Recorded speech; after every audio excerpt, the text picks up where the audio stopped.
Ladies and gentlemen, Nigeria's National Security Advisor, Ribadu, has made a stunning revelation. His official Hilux truck was stolen while he was praying. Yes, in Abuja, the capital. Yeah, the same Abuja, the capital of the Federal Republic of Nigeria.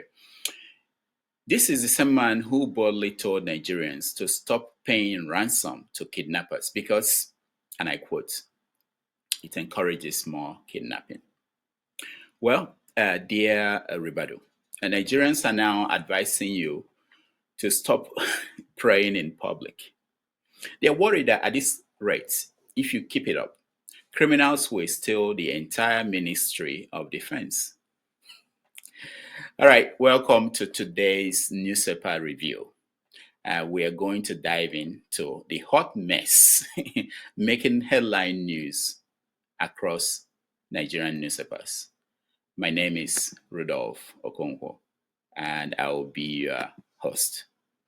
Thank you for joining us. All right. So, Nigerian Tribune says ISWAP is planning to set up a base in Plateau and Bauchi. Apparently, the terrorist group now operate like real estate developers. They have surveyed the land, checked for IDP camps, and decided, yes, this area is ripe for takeover. Now, let's be honest. If all that the government does is evacuate villagers to IDP camps every time terrorists attack, the bad guys will naturally move in. Free land, no landlord wahala, no service charge. But Bauchi though, why?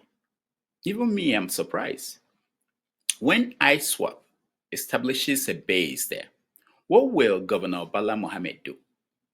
Will he still be campaigning for Nigeria's borders to be opened for any Fulani from anywhere in West Africa to stroll into the country? Sir, your house is on fire and you are busy arranging more petrol. That's what you're doing. Anyway, in the Vanguard, they also published the same story with a more dramatic headline. The headline says, Inside Story of a Plot to Grab Land, Wipe Out Natives. I'm like, what? That one slapped harder than a NEPA disconnection notice. What? Anyway, which brings us to the big question.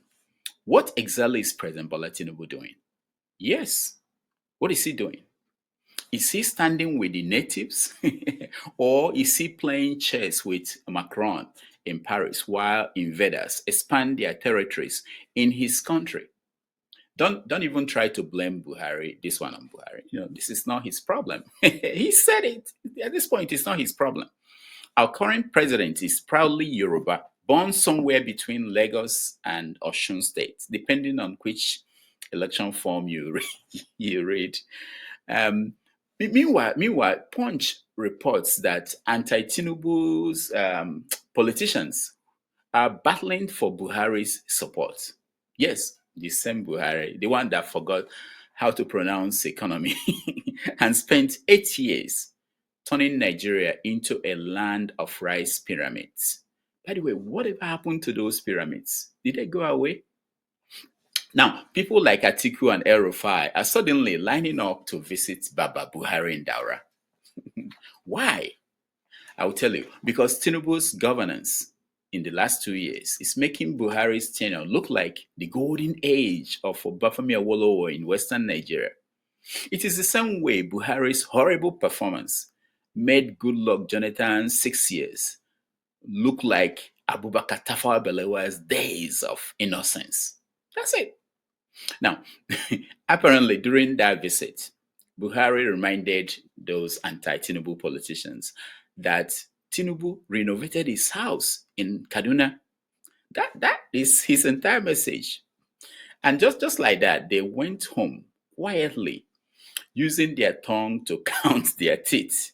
You see, politics in Nigeria is just premium Nollywood movie live.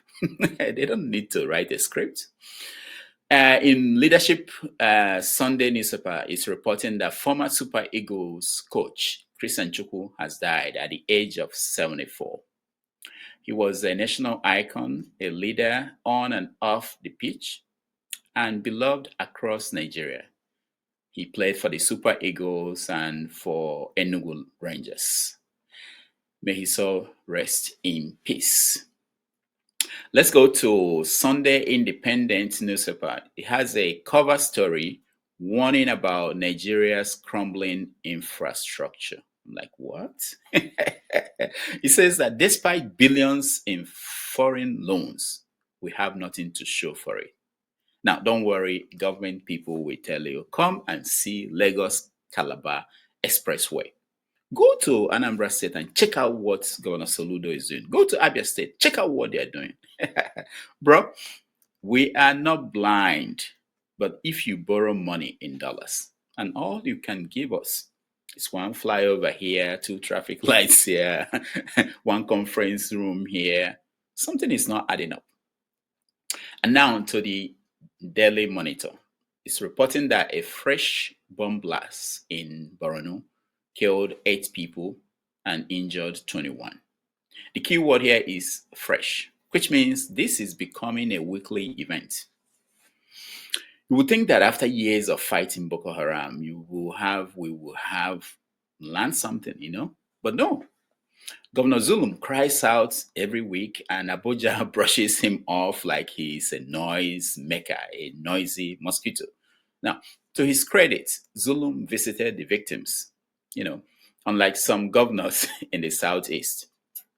People in Enugu State, people around Ahiamofu are waiting still for their governor to show up. And Governor Mba, yes, they are waiting for you to show up. Maybe he's busy commissioning another roundabout or a convention center somewhere. That's what they commission. One building, one road, and that's their job. Governors. Anyway, and finally, I want to show you the cartoon of the day. It is very important. Sometimes cartoons tell us more than words can ever tell us. This is from Business Day, I believe. And it shows you Nigeria's newly nominated ambassadors. No, these are not seasoned diplomats. These are veterans of social media wars, Twitter beef, Facebook beef, things like that. People like Fani-Kayode, Reno Mercury, and other toxic politicians in need of political exile. Now, apparently, Tinubu's idea of a reward to these politicians is international deportation. Just pack them off to a foreign embassy far, far away, put them in a trash can, ship them abroad. Honestly, you must be so bad that the very government that you helped to come into power supported them, doesn't want you inside pissing out. Instead, they're shipping you overseas to shout into diplomatic void. Do you know what that means? No, I can't believe it. Let's just hope that they don't send Femi Fani-Kayode to a country where opium is banned.